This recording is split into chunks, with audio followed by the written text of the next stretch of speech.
বন্ধুরা আজকে কটা ওলকপি তুলবো, দেখো কত বড় বড় হয়ে গেছে।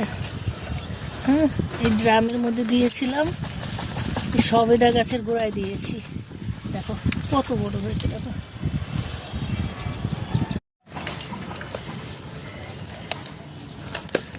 বেশ বড় বড় হয়ে গেছে। এখন যদি না কাটি খাইয়ে, দেখো এরপরে আর হবে না, আঁশ হয়ে যাবে ভেতরে।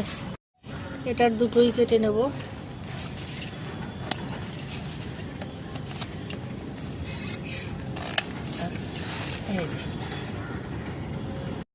এটার থেকে একটা কাটবো। দেখো কত বীজ ছড়িয়ে দিয়েছি তাতেই এরকম টবের মধ্যে, বলো। আর যদি যত্ন করা হতো, আমি তো যত্ন করতে পারিনি। আজকে এই কটা তুললাম বন্ধুরা, দেখো নিজের বোনা সবজি কত ভালো লাগে, তুলতেও ভালো লাগে, খেতেও ভালো লাগে। আপনারাও একবার করে দেখুন, দেখবেন হবে, সবার হবে।